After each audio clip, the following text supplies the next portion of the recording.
Listen to the teaching. May I become Buddha to benefit all sentient beings. Correct your motivation. So this peaceful teaching, which is a source of happiness and joy, this teaching of the Buddha, which is a nectar to the ears of anyone who hears it. Therefore, come and listen to this teaching. And it dispels or cures the disease of all the diseases of negative emotions. And the teaching to this, all the gods, Nagas, and yakshas and so forth. In everyone's language, I'll give this teaching. Pay homage to the Buddha, the Gautama, who's taught out of moved by his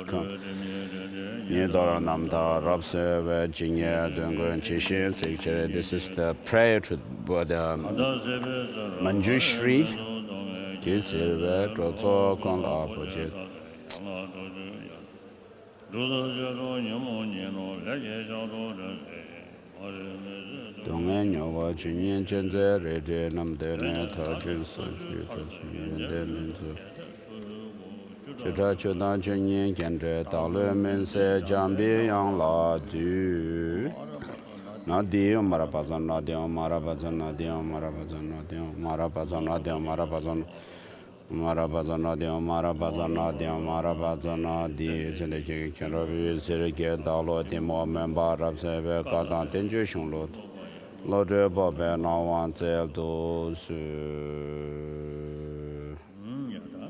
So with all of your kindness and love, let your wisdom's shining light clear the darkness of my ignorance once and for all. Grant me, I pray, the intelligence, the brilliance to understand the scriptures, words of the Buddha, and works of masters. And so today we are going to engage in the text which deals with the special insight section of, penetrative insight section of Lamrim Chemo, commenting on the difficult points and with raising lots of questions and answering them and so forth.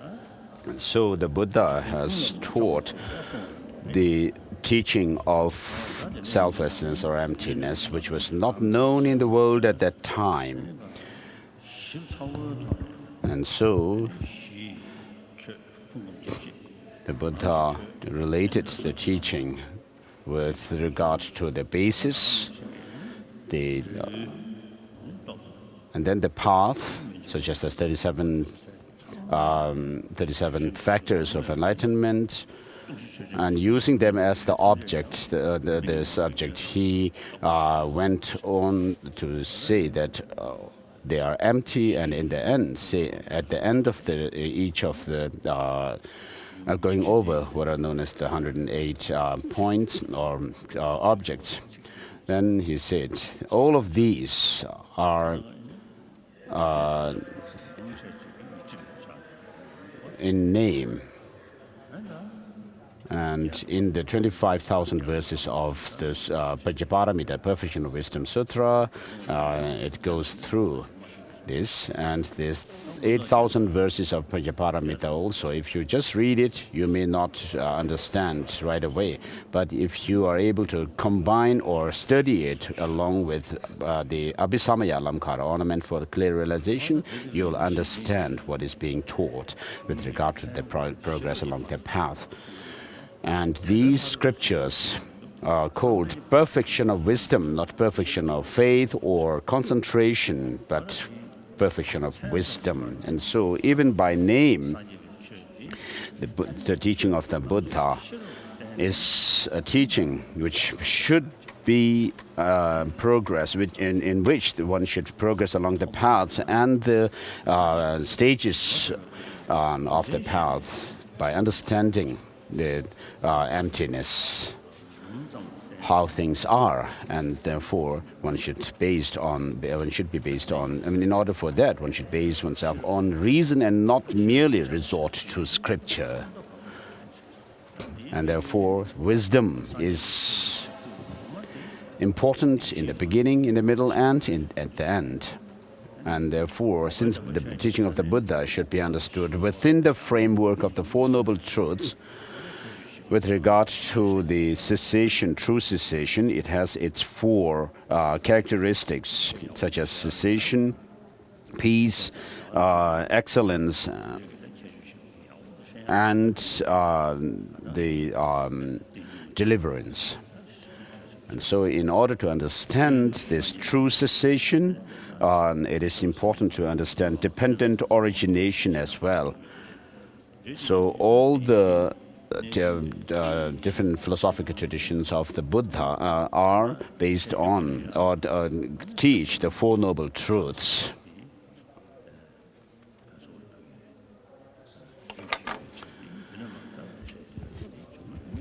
So if you understand the Four Noble Truths and be able to understand the emptiness thoroughly, then you'll be able to explain the Four Noble Truths more precisely and thoroughly. And therefore, in the teaching of the Buddha, the teaching of emptiness is the one we should use to introduce the teaching of the Buddha. And particularly in the Nalanda tradition, this reality of dependent origination is very important to understand. And as I have already quoted the 400 verses of Aryadeva, for those who have no faith in the Buddha Dharma, they should be introduced to the Dharma and to make inspired by teaching the dependent origination. And therefore, it's really is something, this dependent origination, teaching on the dependent origination is really something which inspires you and you gain aspiration to the teaching of the Buddha, or your interest grows. And when you go further, what is the purpose of the teaching of emptiness? Is it merely to boast for the scholars to boast their brightness? If you look at our daily life, saying that things are devoid of any intrinsic existence, having explained it, having said that things are without any essence, the more conviction you gain in it, the appearance of the things, whatever appears to you regarding that,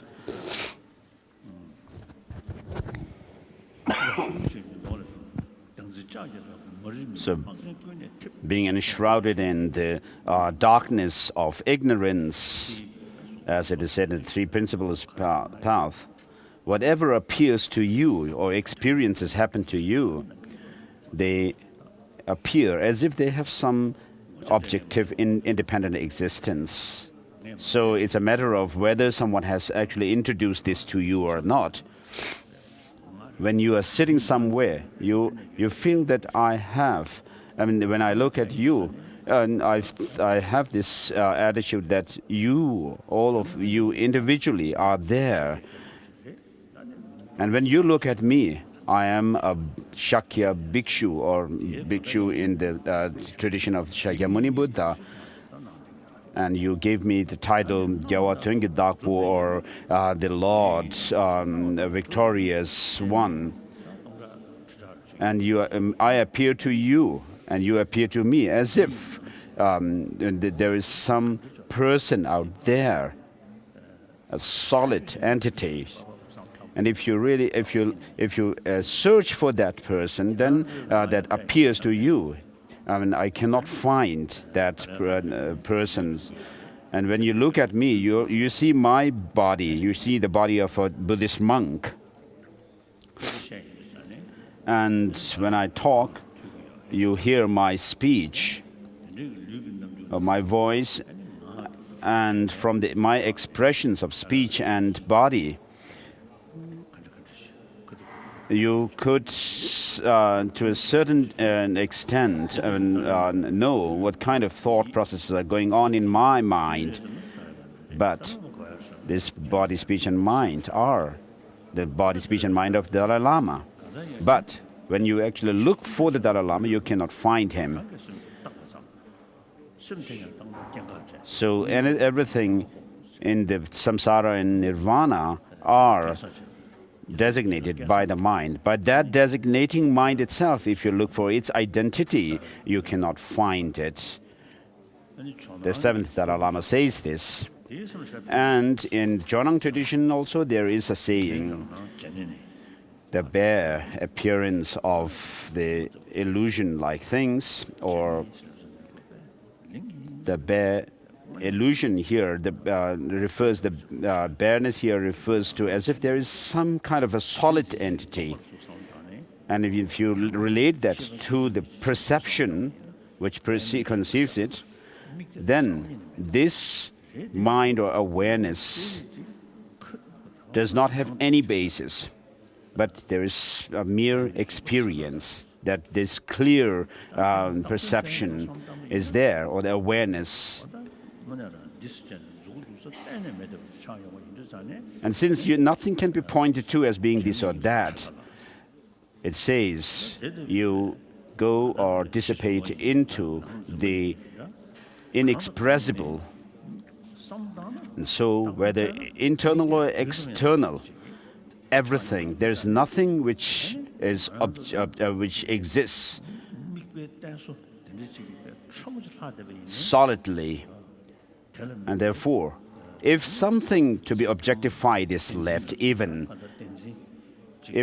a slight bit of thing is left to be objectified, what happens is you grasp onto some kind of a true existence, and because of it, there is this, the misapprehension or wrong kind of a mentation happens.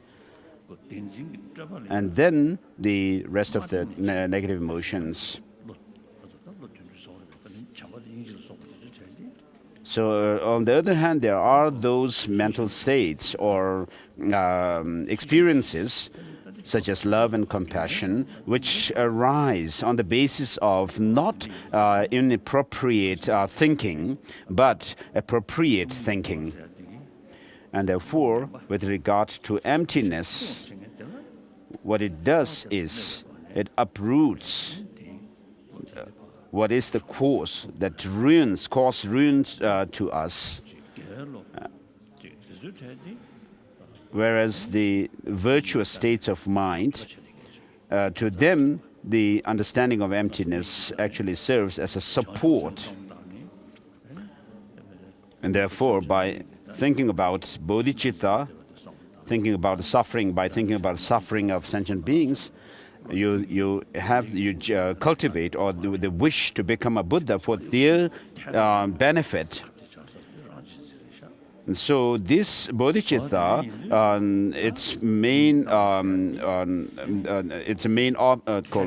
what it goes on against is self-cherishing attitude, extreme self-centeredness. So we do not want suffering, but want happiness. So we are somehow related to everyone who has that feeling of not wanting suffering, but wanting happiness.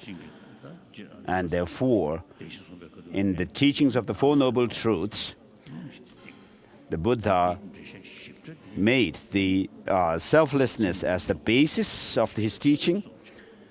And then, in the second turning of the wheel of the Dharma, he elaborated on it. And then we have, on the basis of these teachings of Prajnaparamita, we have Nagarjuna's writings. It's not just it should be the case that there are these texts written by Nagarjuna, which are amongst the Tengyur collection. But if you really read those writings, the works, you will see how they teach, how the explanation of emptiness and that is given in those writings can actually make the grasping a true existence dumbfounded.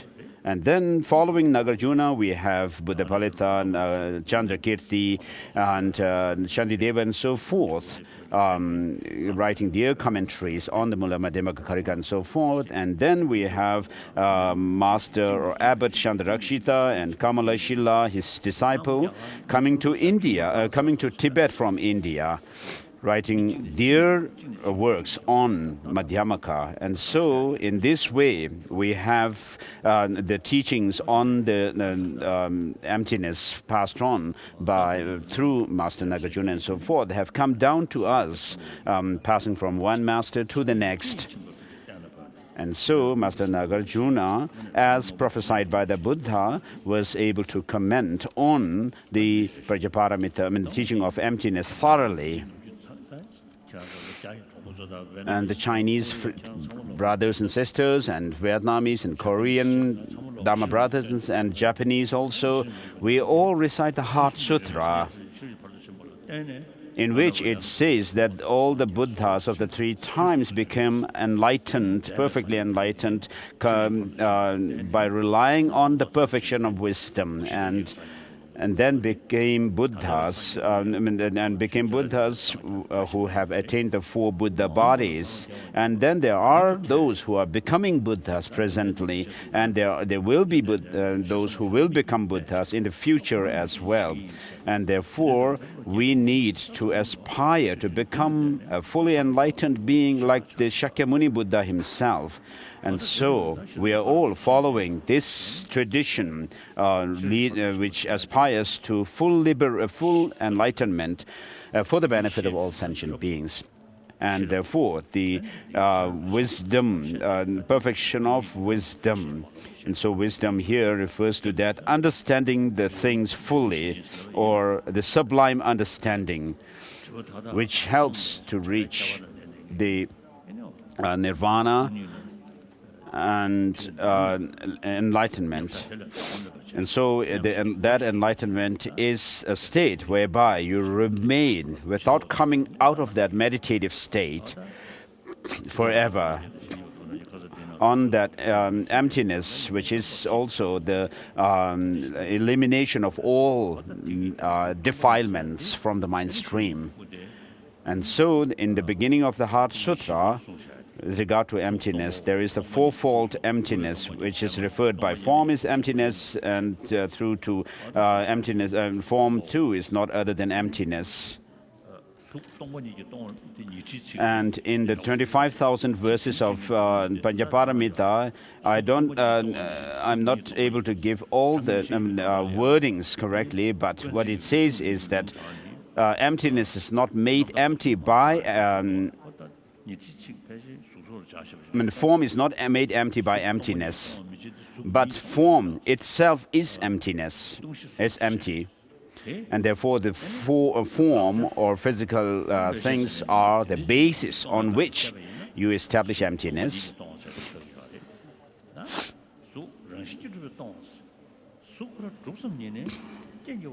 So what this means is the form is not made empty by emptiness, means is that since form itself is empty of any intrinsic existence, therefore it is empty by nature. And so form is empty. And emptiness is form. Regarding this, what arises through condition has no arising. And what is dependent on conditions does not have any essential existence. And therefore, they're empty of the way they appear to us. And therefore, what depends on conditions is empty, and one who understands this emptiness is heedful. And so this shows the purpose of emptiness.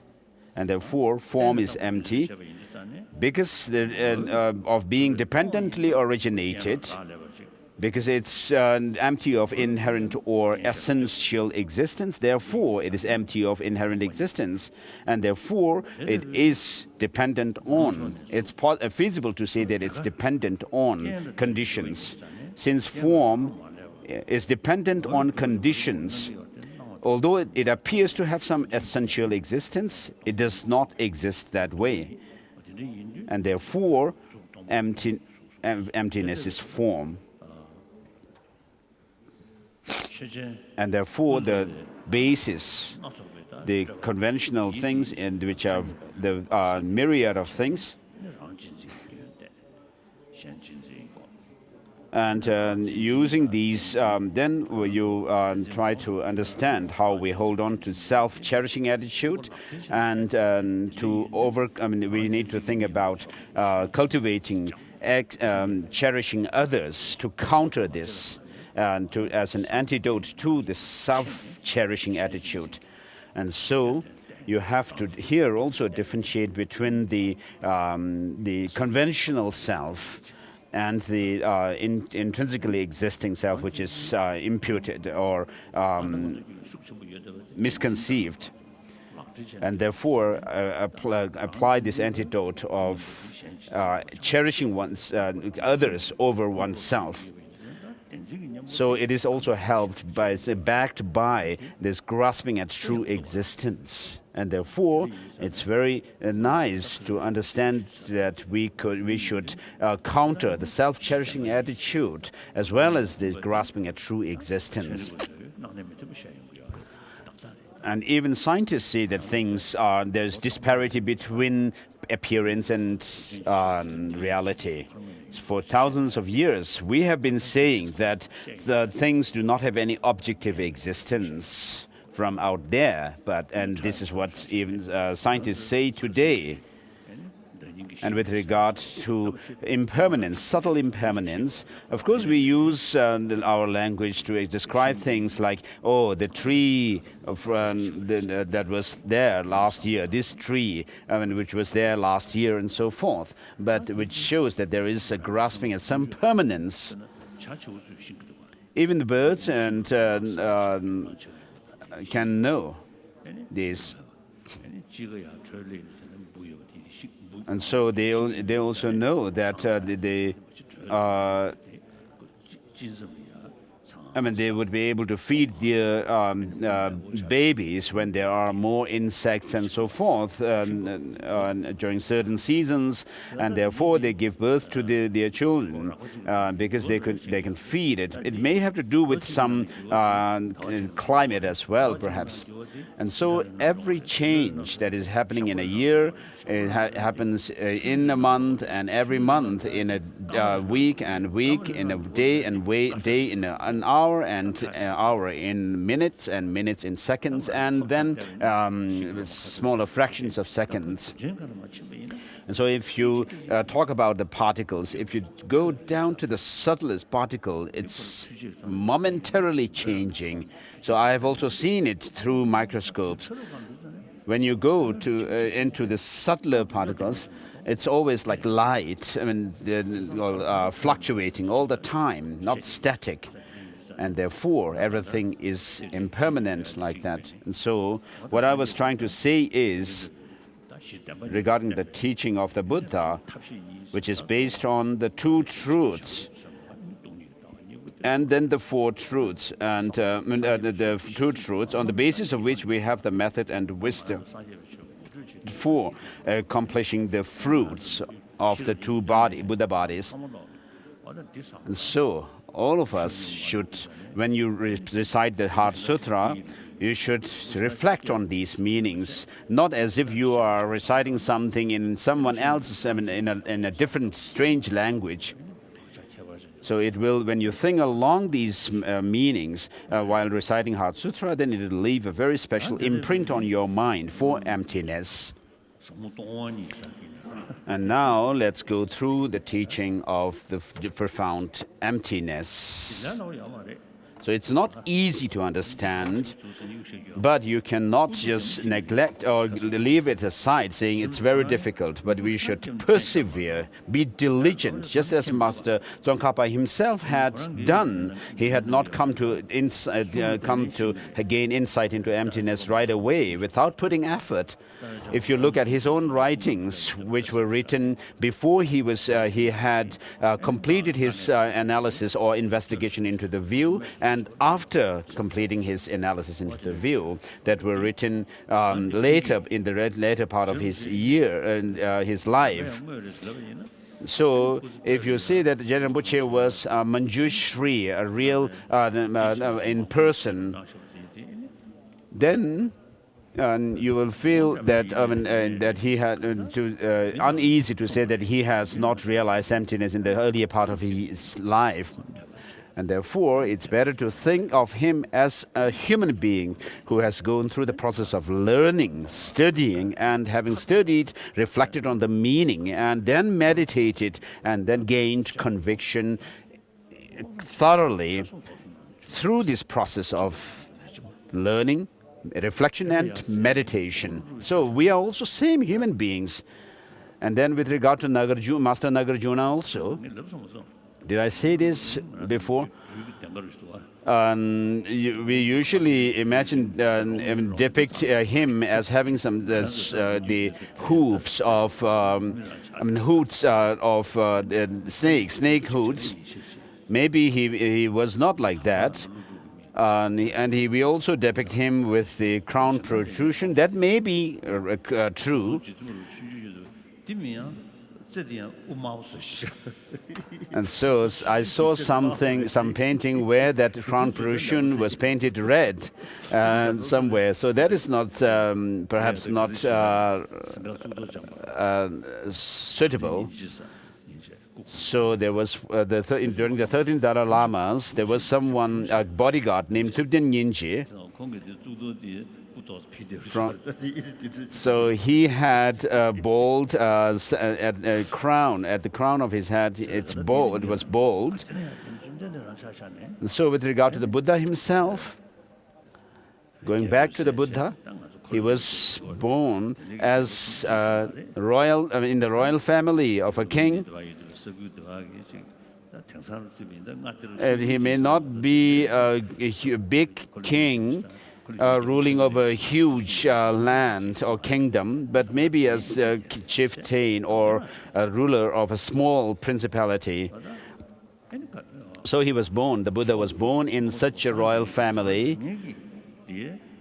And the Buddha himself, who enacted the deeds of enlightenment, was born on this earth as a human being. And so, if we look at the Buddha as a human being, then it's not good for us also to draw inspiration. So we cannot say that those masters like Master Nagarjuna and so forth were different, and there are exceptions. It's not right to do that. You should think that we are same human beings. Otherwise, the teaching on the Buddha nature makes no sense, which shows that we have the potential for attaining the for Buddha bodies, and therefore we have to gather all our energy to apply ourselves in the practice. And so the teachings of the emptiness is not to terrify us, but to inspire us for the for Buddhahood. Because we are at this moment more or less distracted by the pleasures of this life, and therefore in order to lead us to enlightenment, the teaching saying there's nothing essentially exists are taught.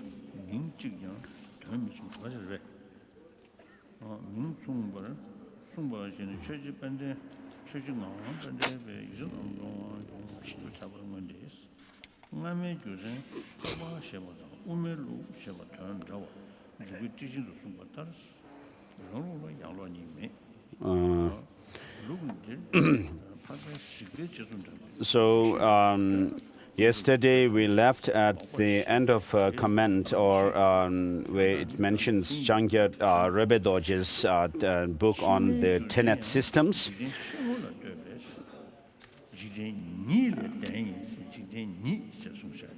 And so, with regard to the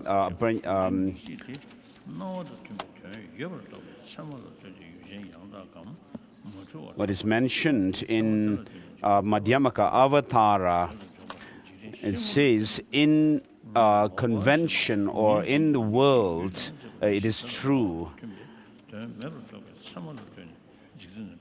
And so in that verse, the two words Yangtak or correct or perfect, although they are one same word, but they have different meanings. And so, according to the Mongolian master Chögyeng Ngawang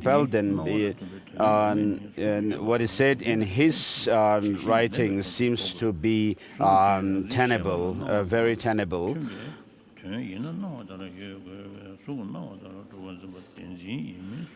So, regarding the first, the reason is given as in the perception of the Arya beings, and also according to the Madhyamaka system, so which mean the same thing. According to the great commentary on the Madhyamaka Avatara, by I think refers to Tsongkhapa's illumination of the thought.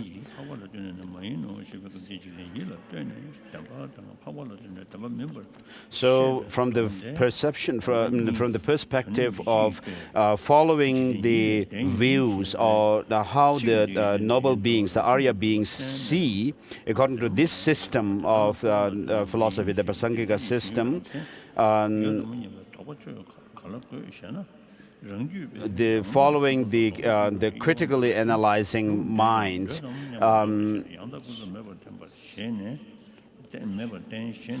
in relation to that, all conventional phenomena are said to be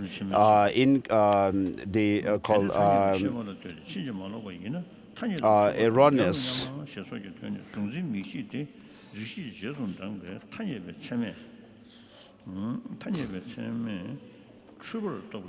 And the opposite of which is said to be, which is said to be the correct, and it means it refers to the intrinsic existence. There's no other way than this. So, in the perspective of the worldly conventional perspective,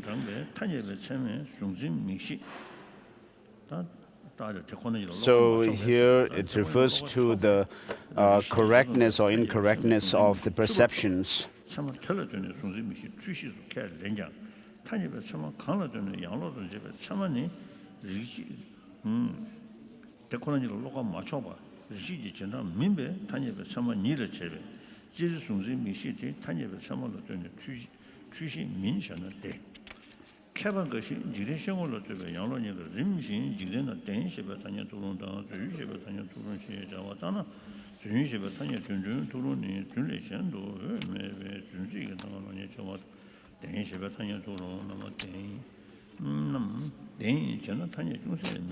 Then it goes on to comment on a certain passage from Lakdong, the special penetrative insight, which is on page 181.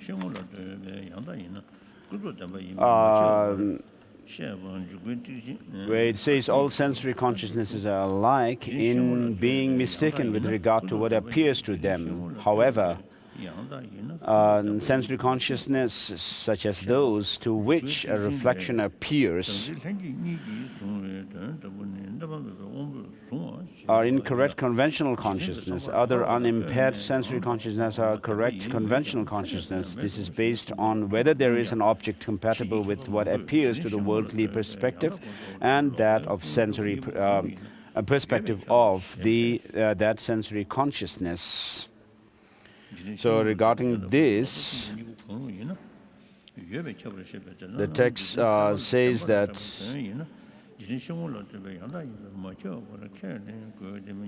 whether there is the phrase which says whether there is an object compatible with what appears to the worldly perspective of that sensory consciousness. Regarding that phrase, we should understand this to mean that the form exists, whereas the reflection of the form does not exist as a form, or the body.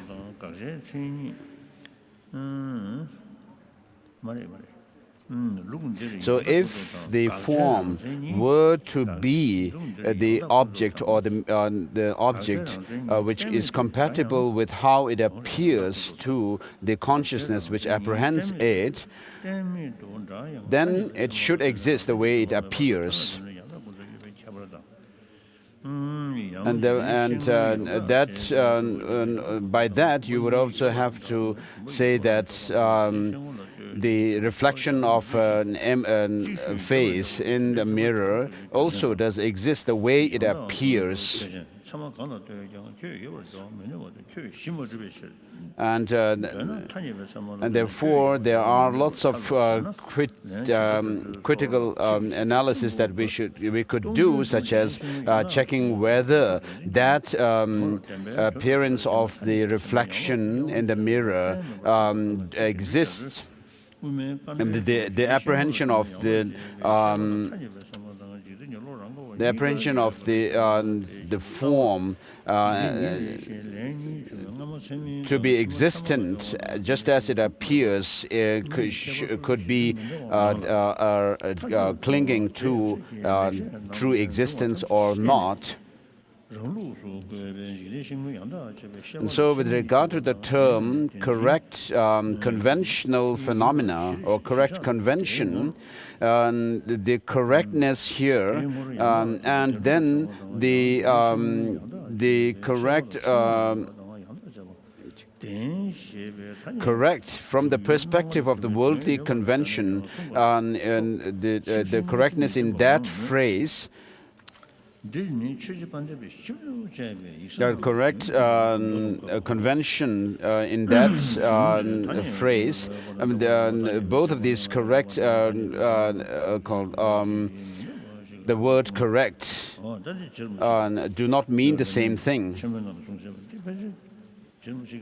I mean, if they are not the same thing, then in the commentary on. And so, with regards to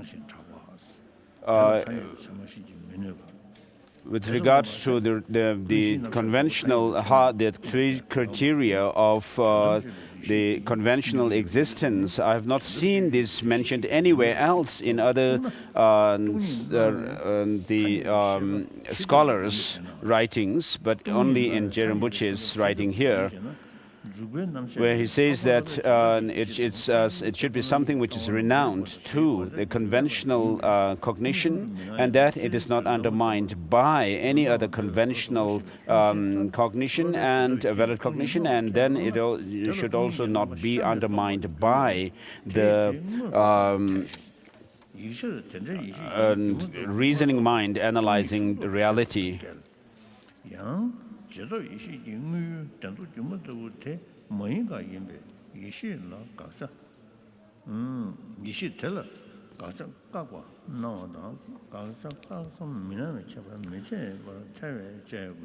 in the auto commentary of the Madhyamaka Avatara, it says, it is true from the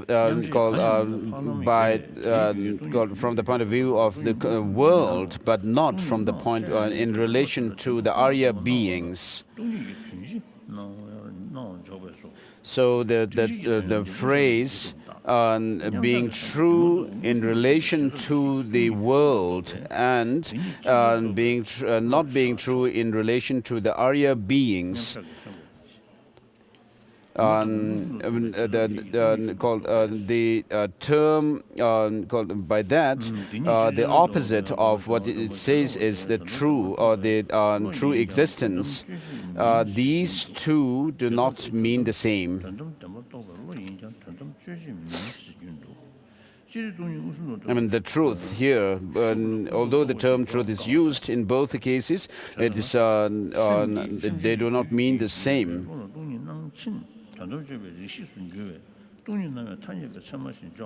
Because when the phrase being true from the worldly perspective refers, I mean, the truth here refers to grasping at true existence and grasping at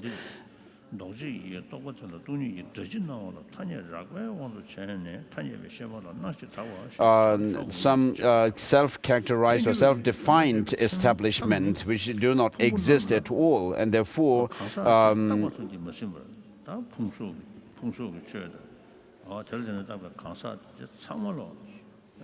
so everything that's such as the body and the aggregates and so forth, without being satisfied with how they are established in convention, if you try to look for some essence or identity in them, there you can find nothing. This is the comment made by His Holiness.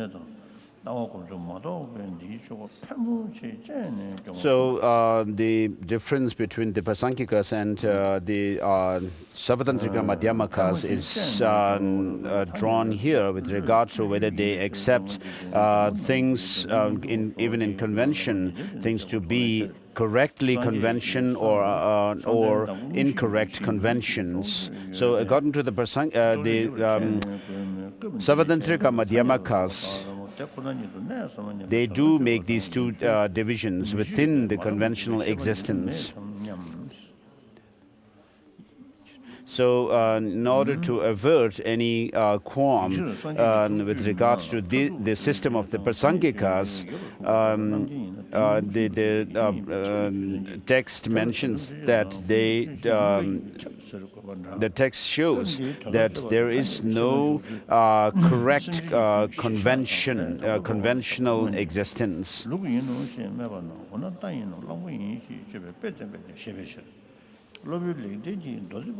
So because of this, I wonder if this phrase, it is not so in relation to the Arya's insight, in relation to the Aryas.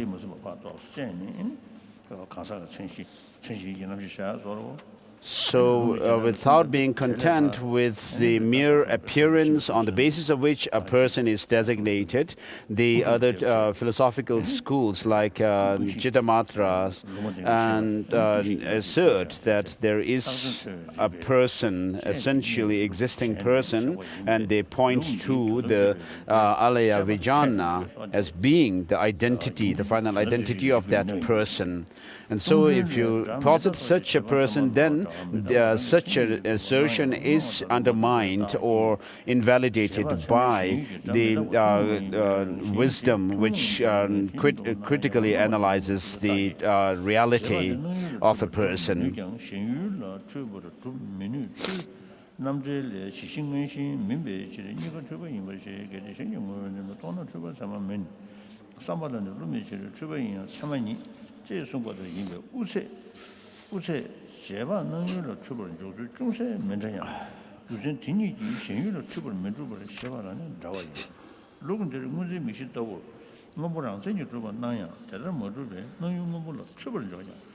So between the Madhyamakas and the epistemologists, the logicians, there is some difference between whether they assert that a conceptual mind which sees something is mistaken with the appearing object of it or not.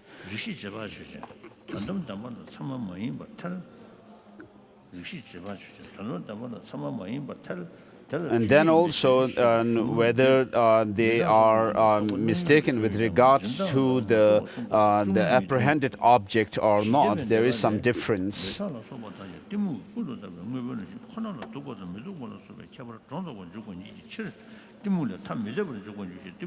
So 180 on page 183 in the translation of the Lakdong Chemo, there is this quotation from the commentary by Chandrakirti on the 400 verses. Attachment and so forth superimpose features such as attractiveness and unattractiveness only upon the intrinsic nature of things that ignorance has superimposed. And so regarding this,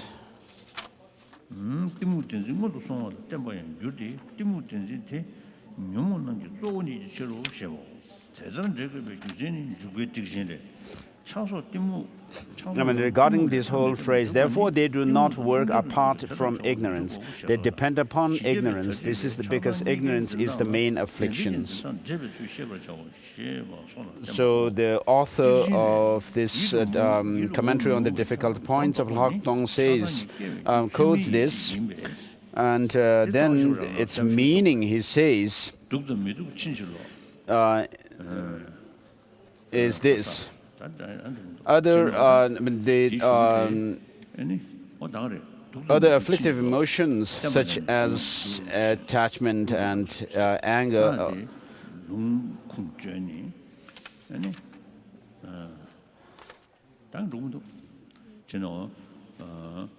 so Master Nagarjuna also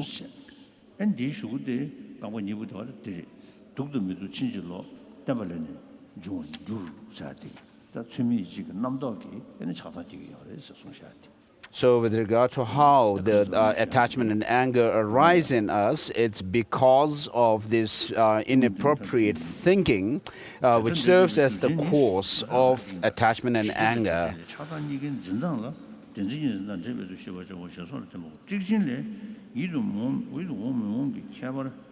So with regard to the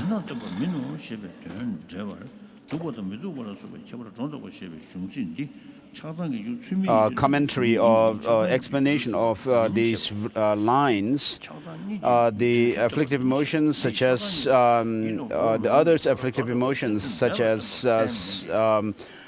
desire and attachment or attachment and anger also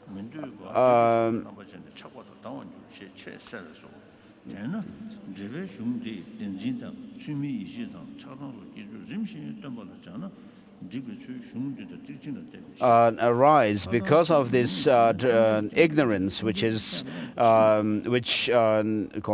superimposes some true existence.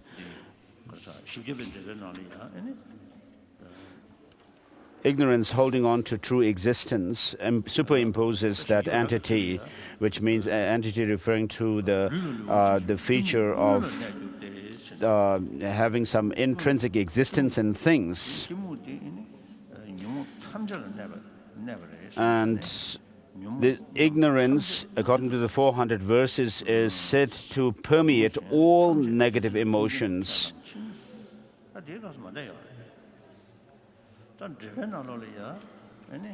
So in the commentary to this, it is mentioned that the negative emotions like attachment and anger depend on, and also they are not separate from it. There are two things mentioned.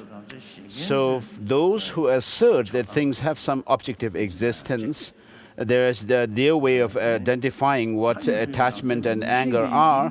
And then there are those who do not assert any objective existence, and which is subtler than recognition of subtler attachment and anger. And this later one is actually maybe considered as a correct perception by the former ones.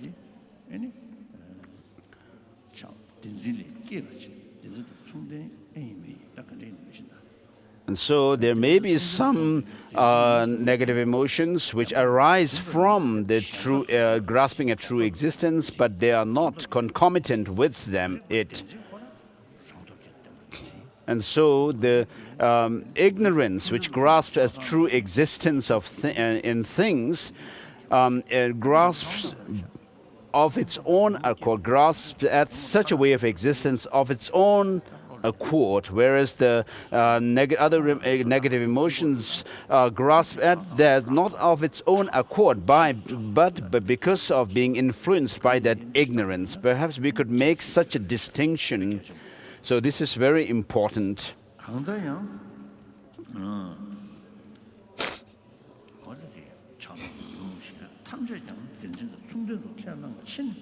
So as long as you say that, you assert that all the negative emotions such as attachment and anger and so forth are concomitant with the grasping at true existence, then you would have to say that they too are the mind grasping at true existence. And so the consequence is that there would also be the ignorance grasping at true existence. And so these very subtle, unique, the subtle negative emotions which are uniquely identified by the Pasankikas as being negative emotions are not necessarily the grasping, the ignorance grasping at true existence. So there are lots of poems raised regarding this passage from the commentary on the 400 verses.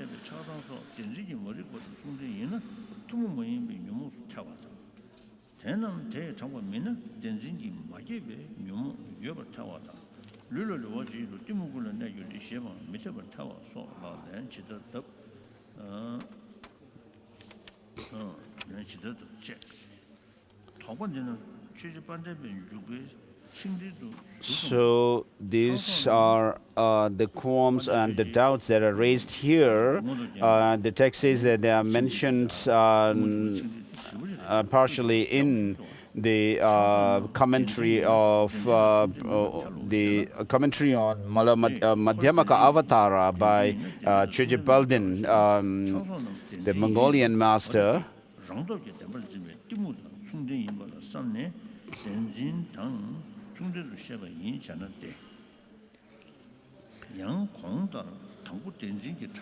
And so those negative emotions like attachment and anger, which are concomitant with the ignorance grasping at true existence, are said to be concomitant with it and grasp at the true existence of the things which they see as attractive or unattractive because of the influence of the ignorance. So because of what accompanies it, the grasping at true existence, the ignorance,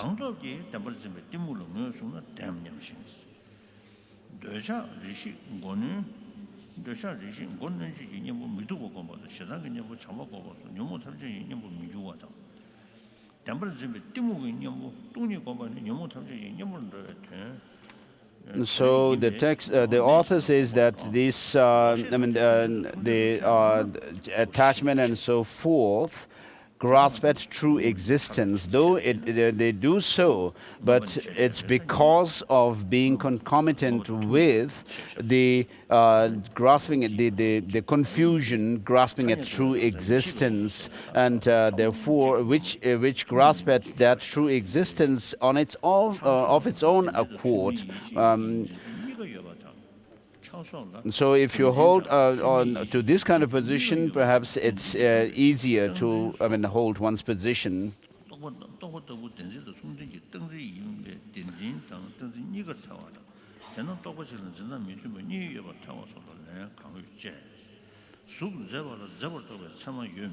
Or it says, called first, these negative emotions, we could say that they arise in dependence on, or they are induced by this, the grasping, ignorance, grasping at true existence.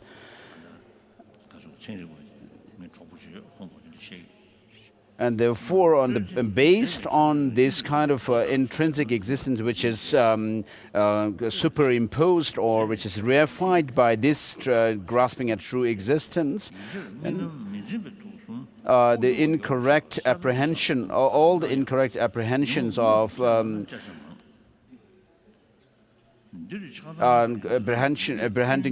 cognitions could be said to be concomitant with the grasping at true existence, ignorance.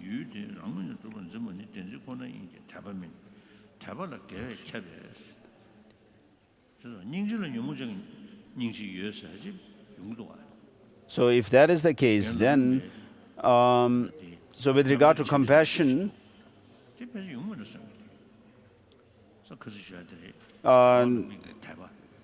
the compassion is not influenced by the grasping at true existence as such, not induced by it.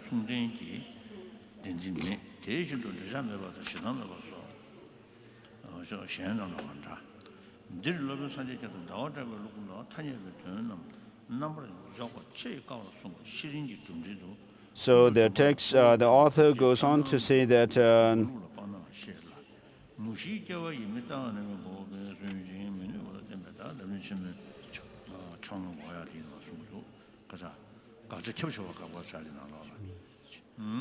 so with regard to the state of mind such as faith, and there is this feeling of gladness when you have faith, or the admiration, faith of admiration, and when that in that experience, and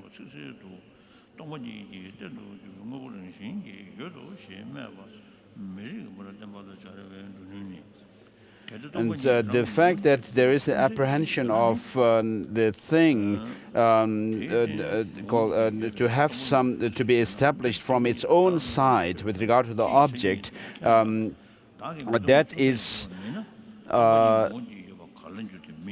that is the grasping, the ignorance grasping at self, or the true existence, and it's not the faith as such. And faith is necessarily a virtuous state of mind, and therefore there is no faith which is concomitant with the grasping at true existence. And similarly, one could use the same law. One could apply the same rationale for to non-attachment and non-hatred and so forth.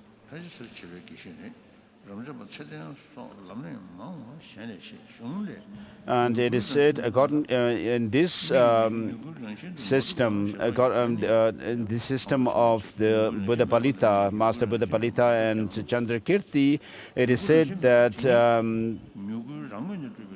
to establish the conventionality of things is very difficult. And so this could be understood easily if you look at how in the book on philosophical systems by Sherab Rinchen, Daksang Lotsawa maybe, Sherab Rinchen, how he uses reasons to prove that Rinpoche was actually denigrating the conventional truth, and also in the section under the called too broadly. I mean, refutation of the identification of the refutation of the object to be negated in which is too broad.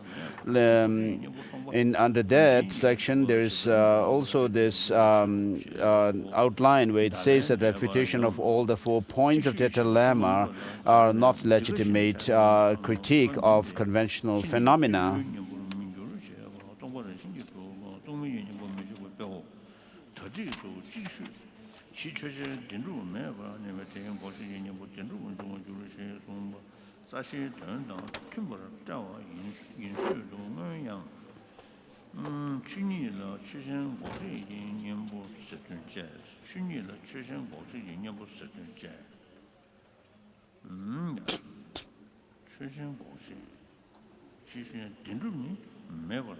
Which is on page 189.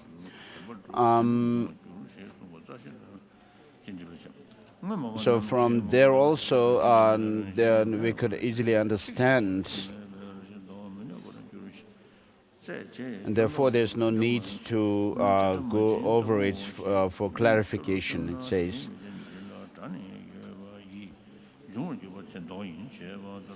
And then on page 189,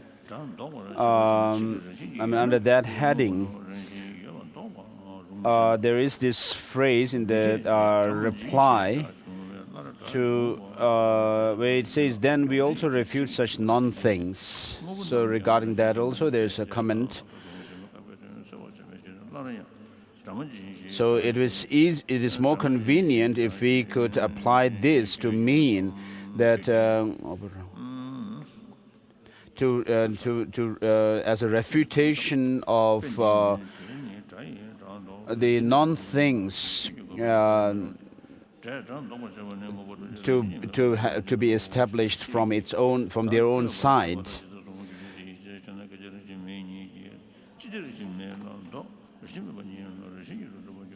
And then on page 109, there is a quotation in this part which the Quam, saying Nagarjuna's fundamental treatise says, if there were the slightest trace which is non-empty, then a trace of emptiness would exist as well. As there is no trace that is non-empty, how could there be a trace of emptiness? So in the Prasanapada commentary, it says here,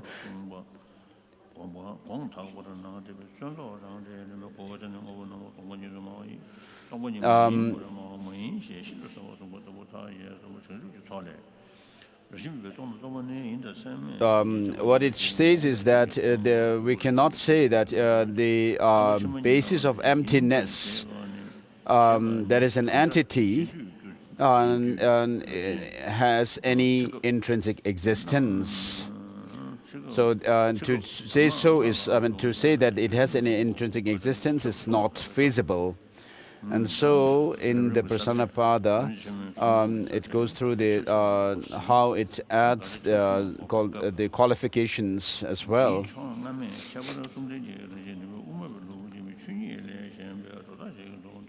So the commentary here says that if, regarding emptiness,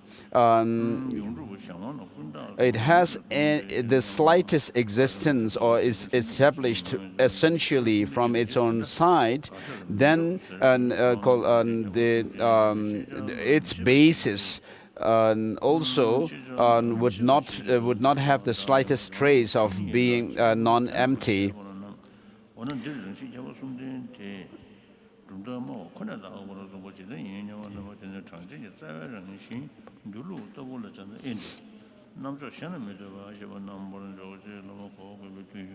But here, emptiness and selflessness are the general, universal characteristics of all phenomena.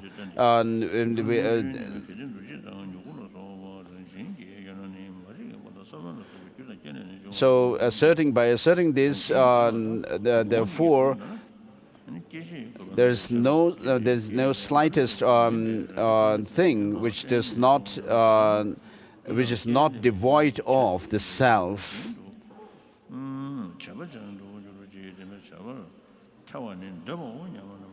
And therefore, how can emptiness also be, is existent? How can emptiness exist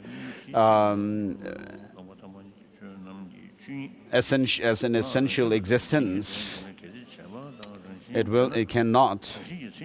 So this is what is said in the great commentary.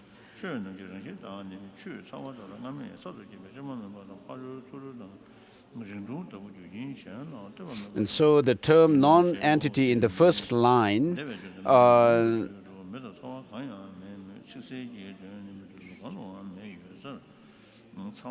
refers to the basis,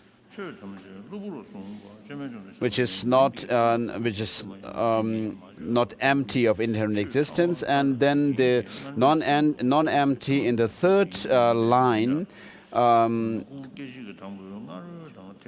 which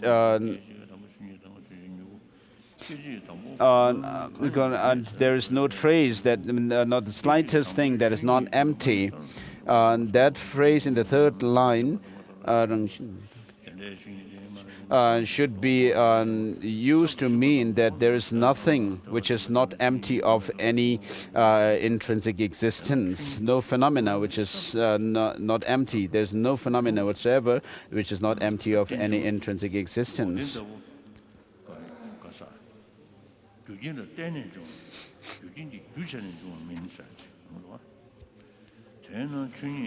So with regard to true cessation, it is there is a saying that it arises in dependence on cause, but it is not produced by cause as such.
So we are reading from page 414, Jangchup Lamrim, the chapter on special insight.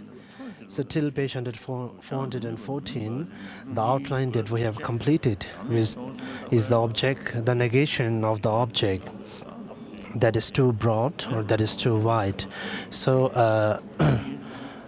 when the object of negation is presented by Lama Tsongkhapa in the chapter on special insight, and also as the Shamar Rinpoche presents the object of negation in this Shamar Lamrim, the Buddha Master actually start with emphasizing on the importance of first recognizing what is the object of negations.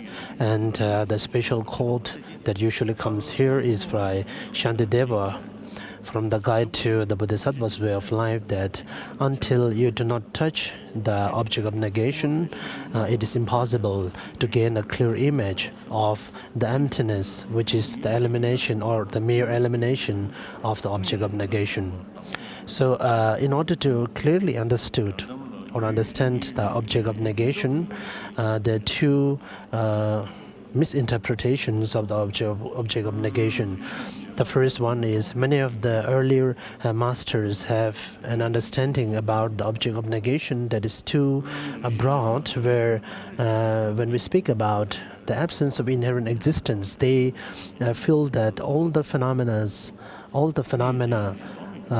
do not will have their own inherent existence, which in turn says that there will not be even the conventional phenomena in terms of the day we speak in our daily life, the things that we do, and so we may end up losing all the basic things that we do.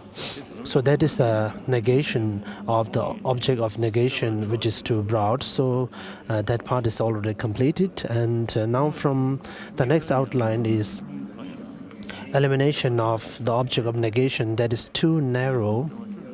So here there's a special reference to where the many masters referred to as the three features or the three qualities of nature or reality. That is the inherent existence and uncreated and non-contingent. And these three on one side, and the opposite of these three, which are the dependent or origination and created, and the contingent. So this, the three qualities, the two sets of the three qualities, cannot be established on one single phenomena. So when they speak about these three, the opposite, the three features of the inherent existence, then even the debate here that comes from that especially comes from Nagarjuna's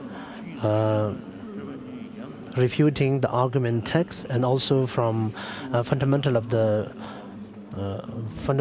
wisdom and so on, is that the emptiness or the mere absence of the intrinsic nature, which is the emptiness itself,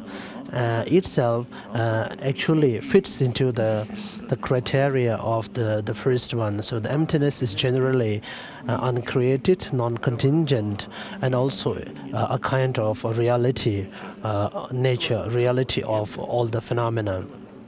So therefore, if you hold that the object of negation as similar to as the other opponent's presentation, then we may also end up accepting that emptiness itself has to also fall into that line.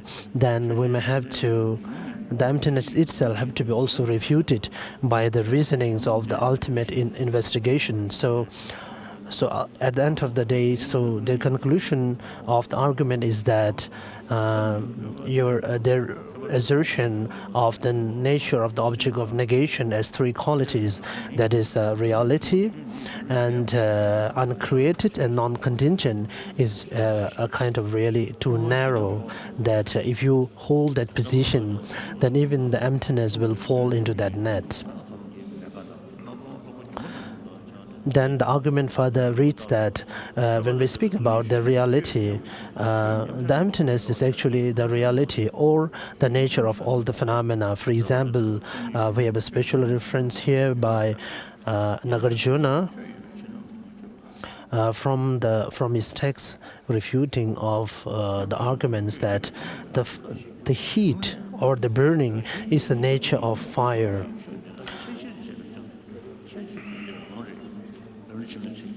Sorry.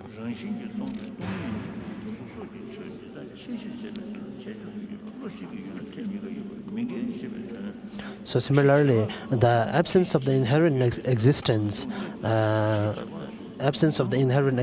is the nature of all the phenomena.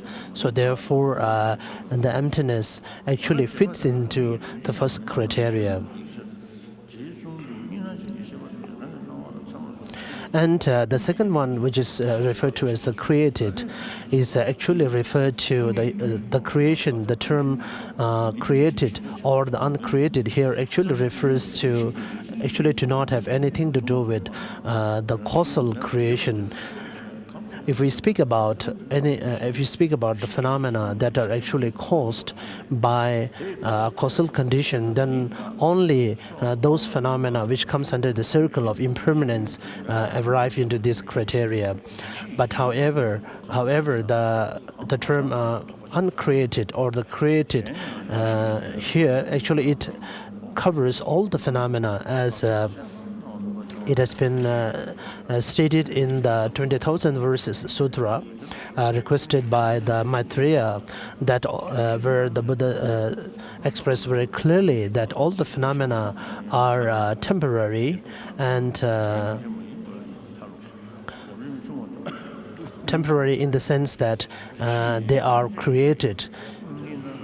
So when the Buddha referred to all the phenomena as not having a very long-term reality, or being referred to them as giving a reference to those things as temporary, so Buddha meant that actually those things are come under the category of what is called the creation. So the second quality actually also a second quality of the uncreated. So the emptiness actually also falls into that criteria. Sorry, the sutra actually reads that even though all the phenomena are said to be created, but Buddha has given a special reference to the emptiness is being uncreated. And the metaphor taken here is that the nature of the fire, which is burning, is not a created nature of the fire. It is uncreated that comes along with the fire. Whereas if we hot water, if you boil the water, and the heat of the hot water is actually a created nature of that hot water. So the heat of the hot water and the heat of the fire is different in the sense that the former is created while the latter is uncreated quality of that object. So the mere absence of the intrinsic existence of all the phenomena are not created by any causal conditions, so therefore is the nature and uncreated. So the emptiness rightly fall into the second criteria, that is uncreated.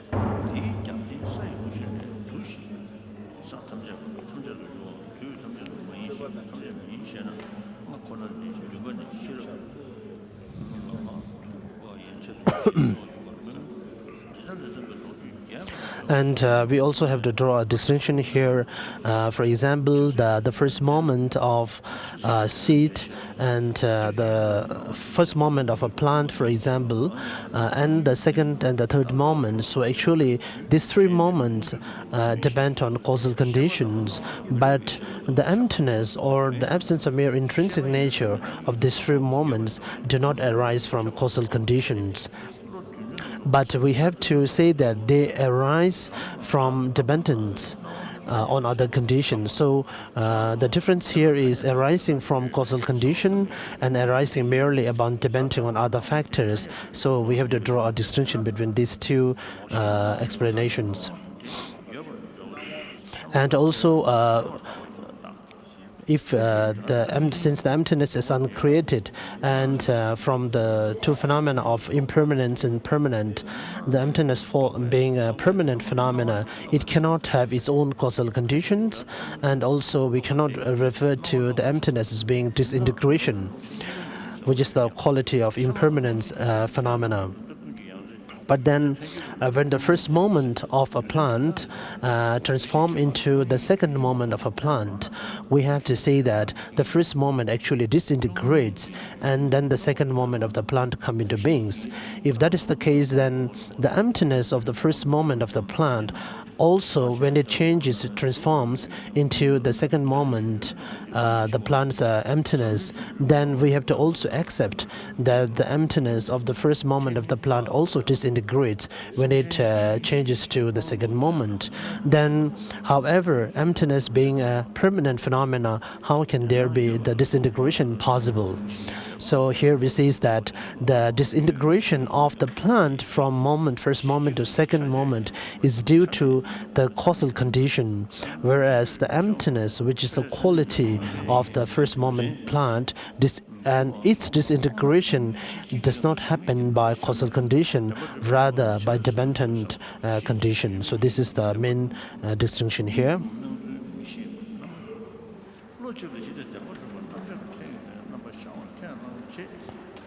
So, and when we refer to the conditions here and also arising, the term especially when we refer to as dependent arising, the term arising, we have to draw a distinction between the phenomena, one kind of set of phenomena which is called the compounded phenomena.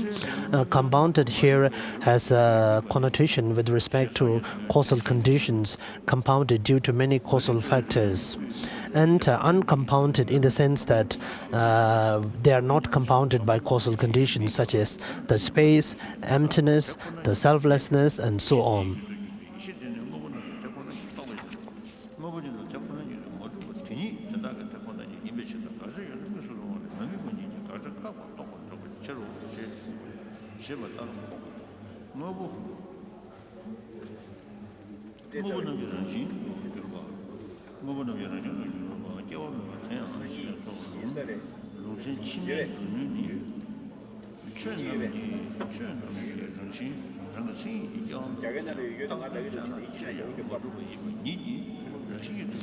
And the third quality of non-contingent or non-dependent, so actually we have this terminology used in different ways in the different texts, and also the different arguments based on that. Generally, in the Abhidhammakosha,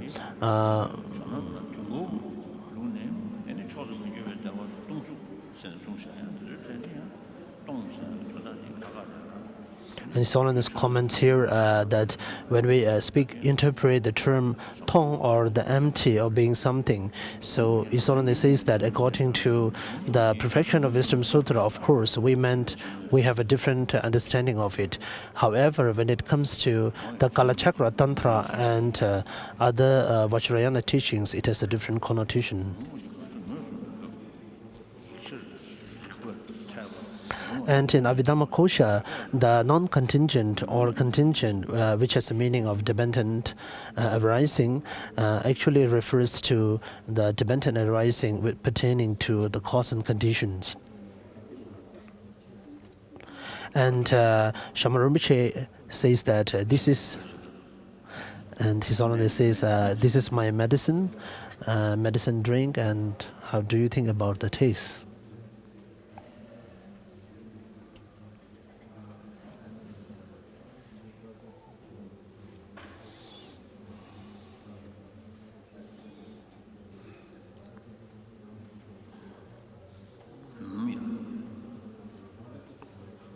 So this presentation that is coming from the Abhidhammakosha is actually according to what we call the dependent arising pertaining to cause and effect. So this do not apply to all the phenomena.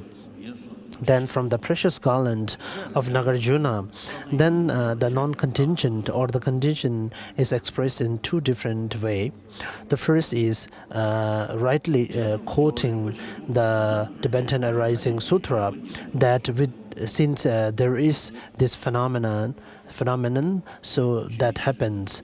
And also for the metaphor is also taken that since there is, in terms of the length, since there is the long object, then depending upon the length of the long, the short comes into being, and so on, which is again a contingent presentation with respect to interdependence, that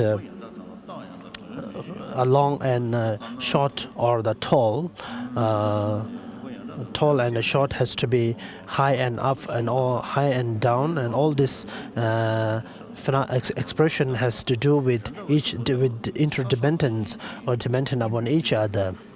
Then there is also another reference that due to the arising of this condition, these causes, then this result happens. For example, since there is the lamp, but a lamp, so the light comes. So the light is expressed here as the result, and the butter lamp, the burning of the butter lamp, as the cause.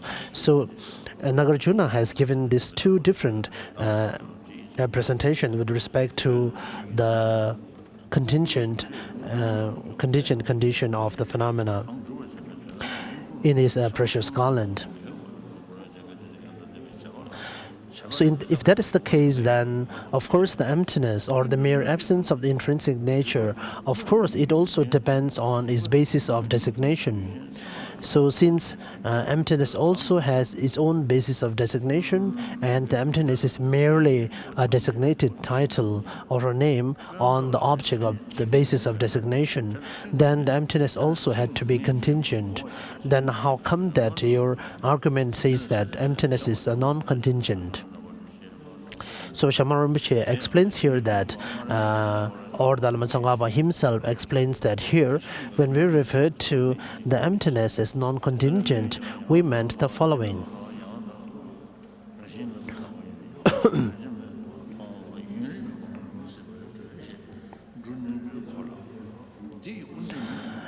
For example, when we refer to a long rope or a long rope, so the long rope do not have its own unique identity. So to establish the identity of a long rope, we need to always depend on a shorter rope for comparisons. So with the comparison of a short rope, then only we will be able to come into a conclusion that the other rope is a long one.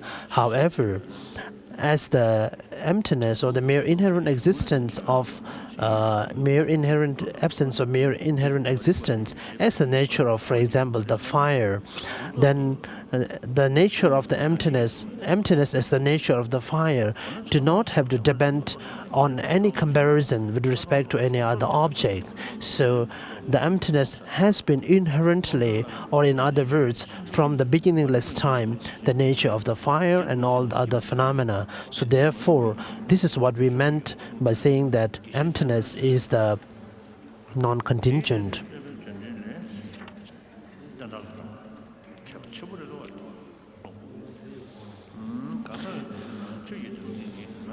Sorry.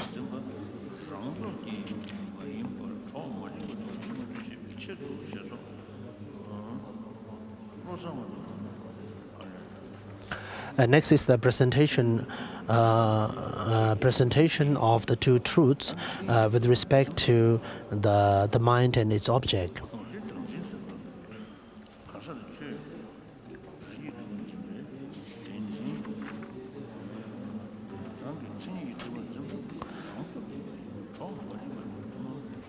We have a reference. We have a reference here from the sutra that as long as the one is not free of the dualism appearances, so such a kind of understanding of the emptiness has to be considered as not complete understanding of the truth of ultimate. So when the masters come to interpret the citations, so the first one comes from the concise Lamrim by Lama Tsongkhapa. And Lama Tsongkhapa explains it in the following way. For the ultimate truth, there are two categories of the first being the mind and the object of that mind.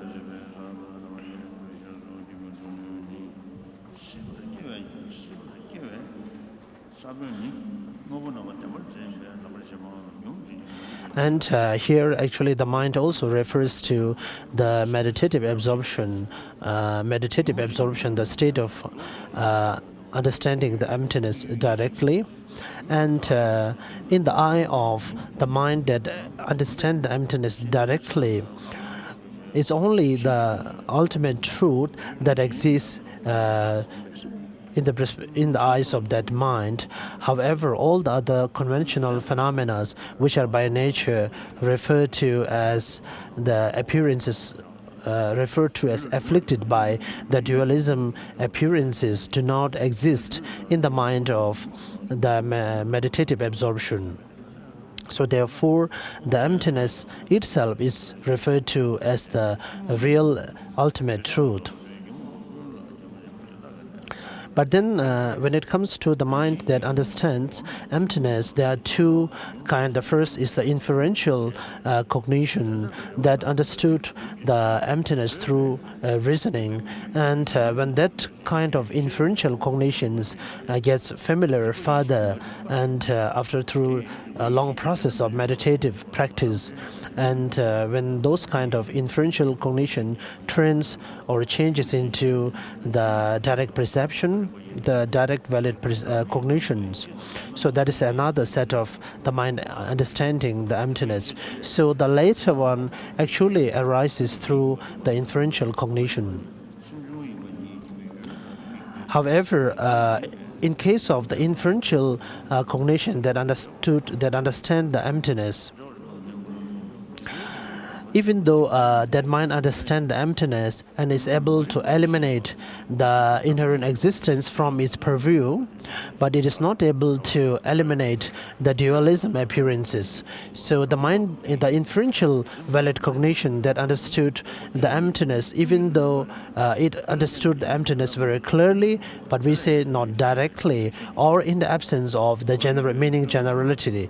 So the meaning generality or the dualism appearances actually blocked the inferential valid cognition from seeing the emptiness very clearly.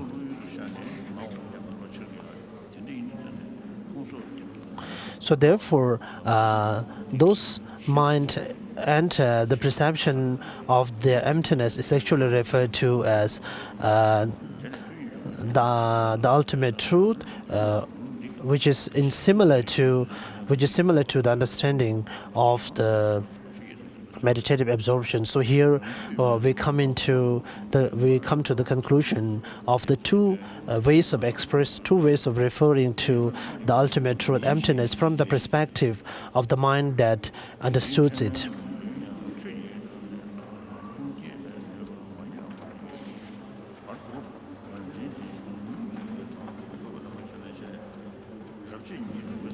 And the emptiness itself, from its objective side, is similar whether any mind looks at, any mind understood it or not. So the emptiness itself, emptiness from its own objective side, is free of all the conceptual elaborations and the dual appearances.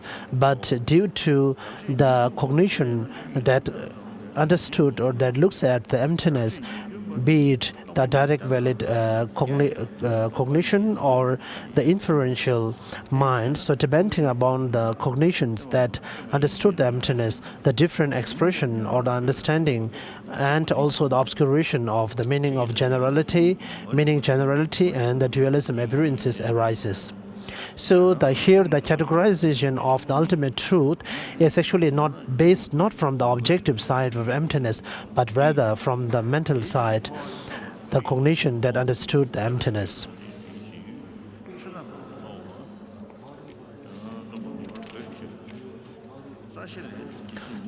Sorry.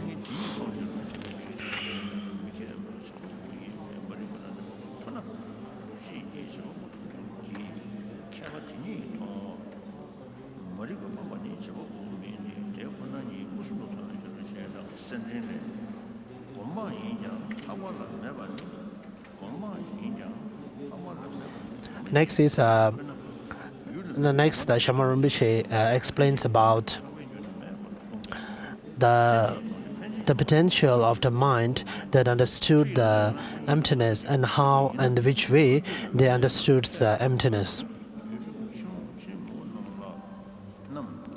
And we have a special reference here to the mind. We have a special reference here to the potential or the guidelines or the rule of all the mind that understood the emptiness and the conventional factors. So until one becomes enlightened, any kind of mind, whether it's inferential cognition or the direct valid perceptions, they're able to cognize only one set of the truth. So if the mind actually cognizes the emptiness, which is the ultimate truth, so there is no way possible that that mind can cognize or apprehend conventional truth. So the two truths actually can never be understood by one single mind directly.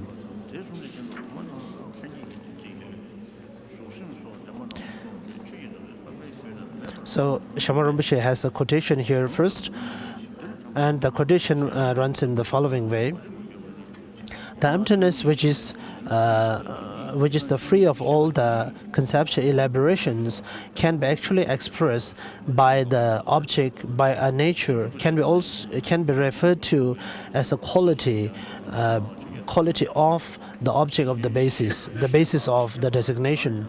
So emptiness cannot be expressed or understood without the object of the basis, and emptiness as a quality, and we also need an object that is the basis of the emptiness or the designation. So even though emptiness always by objective side by itself always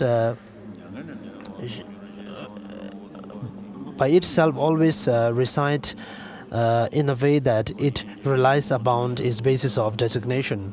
However, when it comes to the mind that understood the object, so does the mind also understood in the same way?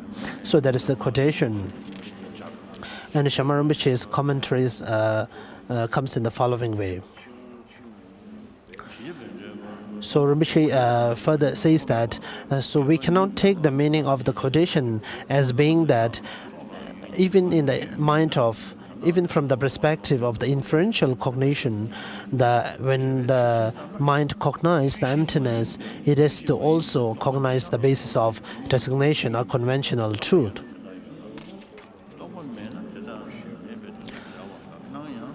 The inferential mind that cognizes the emptiness is merely understood a phenomena which is a merely absence of inherent existence.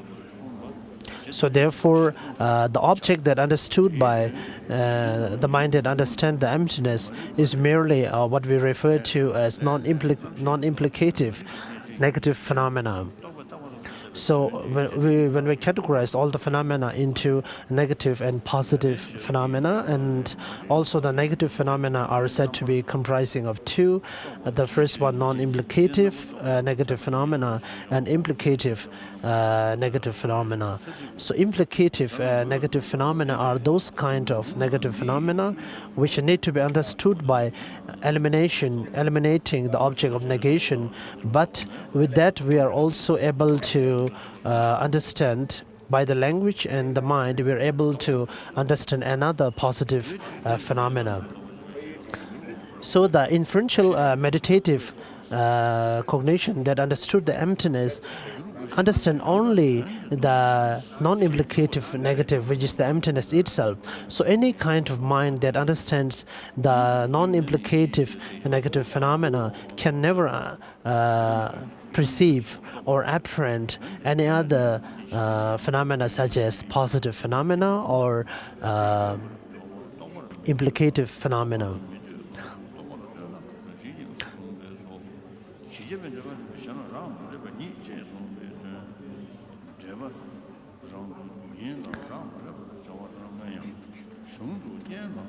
Then the next reference, the next commentary by Shama Rinpoche comes starting with a debate that if that is the case, then what about the inferential meditative concentrations? So inferential meditative concentration is actually comes at the second level of the path, which is the preliminary path, the path before understanding the emptiness directly. So if that is the inferential cognition, and you explained before that when that mind cognizes the emptiness, it is blocked by the obscuration called the general meaning and the appearances of dualism. If that is the case, then whether the inferential cognition apprehends or understands the general meaning. meaning generality that actually obscures it.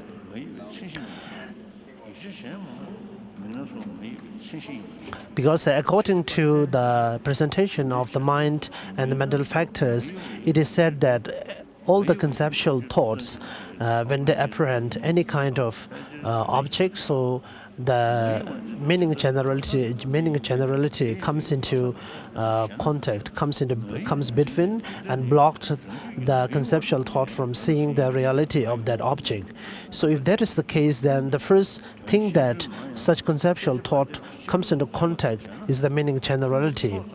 And so the argument here is that whether the meditative state of inferential cognition that cognize the emptiness, whether it cognizes the meaning generality or not. And Rinpoche, so His Holiness comments with respect to the distinction between the I and the object of I or the my. And when we develop the grasping of the I as intrinsic existence and also my or the objects that are the possessions of the I as intrinsic existence, there is a big distinction between these two, also in terms of the order of arising and development and so on. And the debate further continues by quotation by Shama Rinpoche that as far he quotes a text from Lama Tsongkhapa's, one of the Lama Tsongkhapa's texts, and that which reads that any kind of the mind which has dual appearances need to say that they should be able to cognize also the meaning generality or one's appearances. So for as far as the conceptual thoughts are concerned, the appearances of the mind, the appearances of the object to that conceptual thought, and the meaning generality are actually the same object. So therefore, the meaning generality of the emptiness is also the object of perception by the conceptual thought or the inferential cognition that understood the emptiness.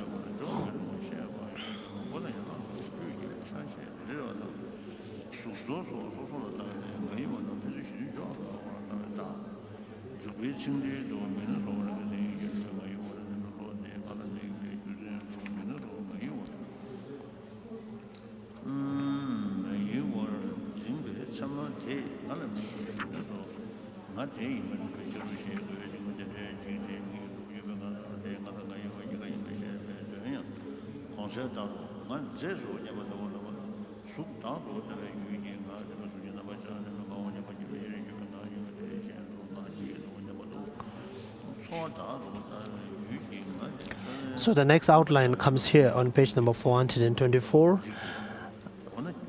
Sorry, about the appearances of the true existent and also the dualism appearances to all the mind.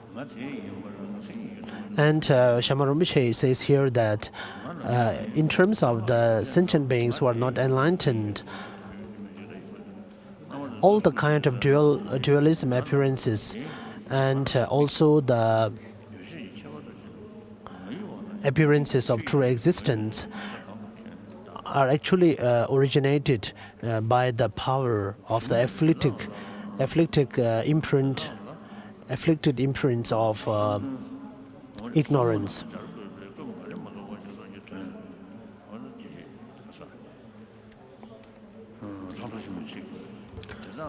So if that is the case, then all the conceptual thoughts need to have the appearances of true existence.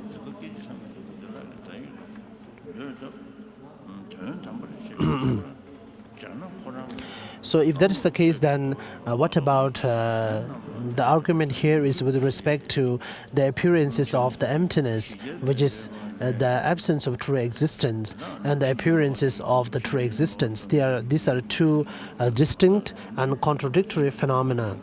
So the conceptual thought the inferential cognition that cognize the emptiness is by nature a conceptual thought. So therefore, when it apprehends the emptiness, it understood or knows the emptiness. So the emptiness, which is the free or the mere elimination of true existence, also appeared to that conceptual thought. At the same time, it being a conceptual thought, and since by itself being a conceptual thought, it is also under the influence of the afflicted mental imprints of true existence. So therefore, it also needs to have an appearance of the true existence. So the true appearance of true existence and the appearance of absence of true existence, even though they're two distinct and contradictory phenomena, but there can be one single mind to which both of them appears simultaneously. But the reason and the way which appear to these minds are different. The first is that the appearance, one is actually by understanding or knowing the object, and second is by itself being a conceptual thought, as it is being inflicted by the imprints of true existence, the mind grasping true existence.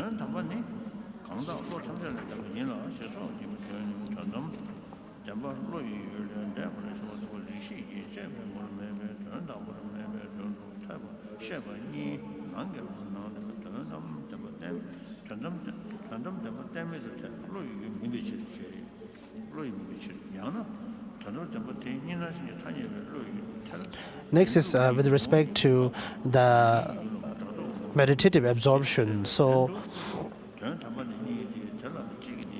the direct valid perceptions of the meditative absorption state, it is said that when the mind is in the meditative absorption, only that mind is a very evident mind, and all the other minds which are not apprehending the emptiness are all in idle or inevident or latent form, and the yogi is said to be in a meditative state. So when that mind arises and become evident, so the argument here is, how does the practitioner understood the conventional phenomena at that time? Because there is no other mind that arises the conventional phenomena other than the ultimate truth, which is the emptiness. And we have also went with the argument with respect to the nature of understanding of the ultimate reality before, and the first rule was that a meditative absorption, when they understood the emptiness, they only understood the emptiness as mere negation of the true existence, which is a phenomena called the non-implicative phenomena. So any mind that cognizes a non-implicative negative phenomena, there is no possibility that they will cognize any other phenomena such as positive or implicative phenomena. So the conventional phenomena such as the pot and so on, being a conventional phenomena, there is no way possibility that it will be cognized by the meditative absorption.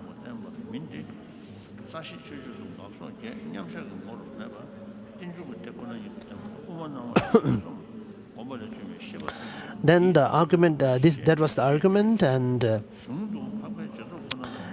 the answer to the argument was that they understood the conventional phenomena by not understanding the conventional phenomena in the eye of the meditative absorption. So this is a technical phrase here, which is further interpreted and explained further in different texts.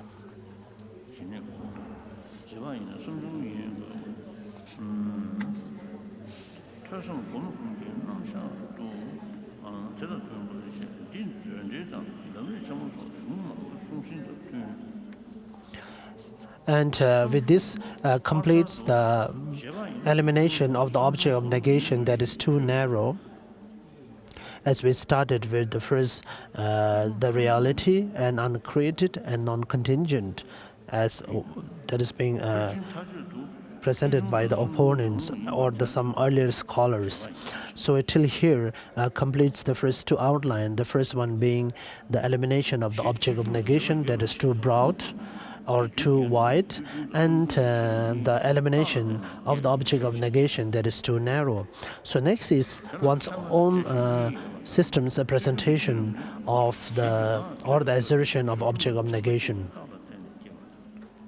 And Shamaramichi starts with quoting some lines from his own monastery's text, where there are few phrases such as the four major reasonings that normally referred to in all the texts.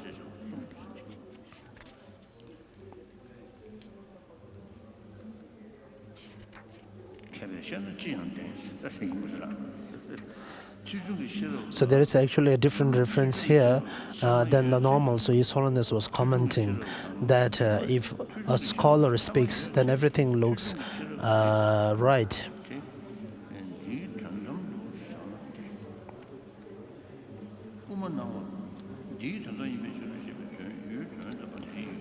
Sorry.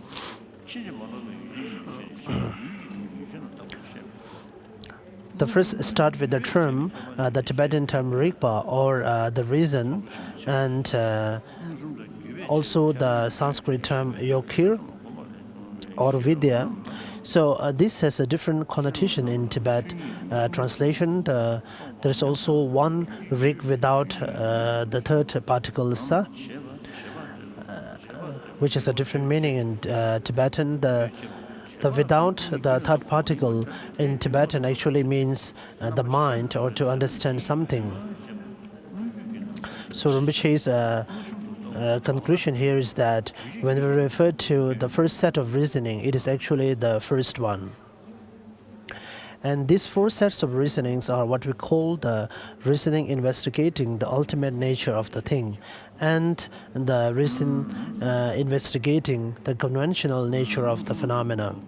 So all the reasons actually, if we combine or categorize, so they can be categorized in either of the two said before.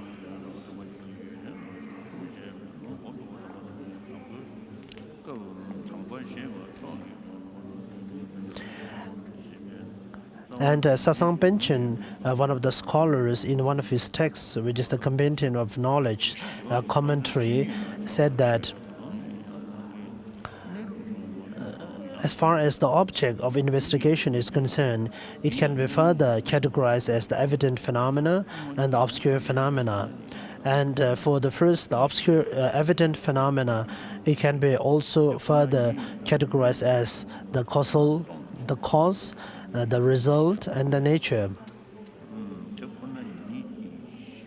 And all the resultant factors actually depend on their causes to establish their nature, which is by itself reasoning, is referred to as contingent reasoning. For example, the sprout or the plant depends on the seed to grow, and also the mental consciousness also depend on three conditions, the three causal conditions. And the causal conditions, or the cause, even though they comes first and the result later, but the cause also depends on their respective resultant factors in order to, in some correspondent way, which is referred to as the reasoning of action. For example, the reasoning of action here can be understood in the following metaphor, such as the seed grows the plant, and also the eye faculty can be the basis for the development of the eye consciousness, and so on. And also the external forms can be the focal condition of the eye consciousness, and so on. These are the metaphors used here.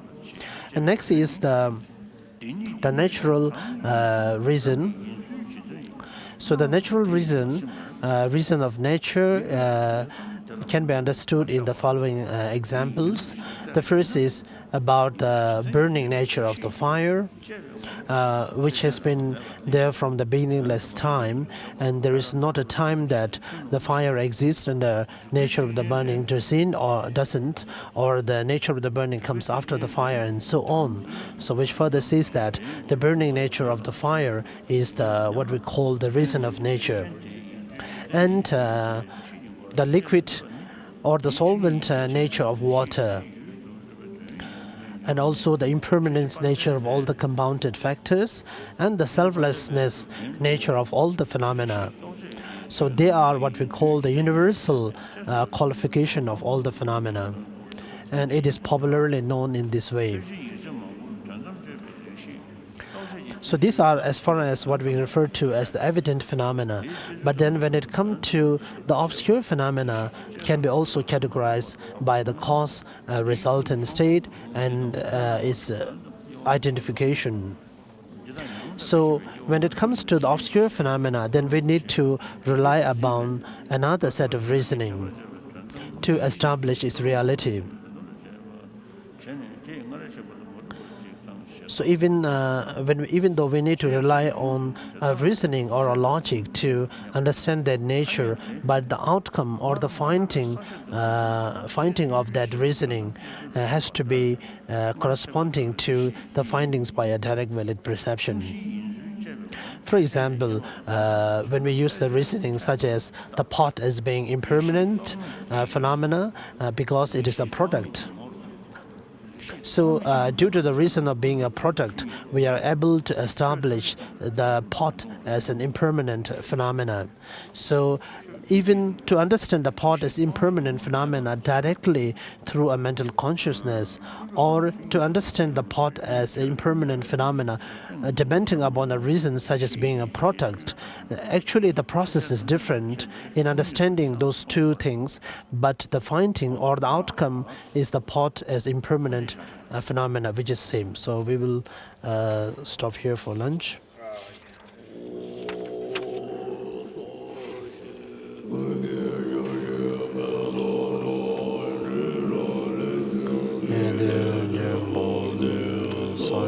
And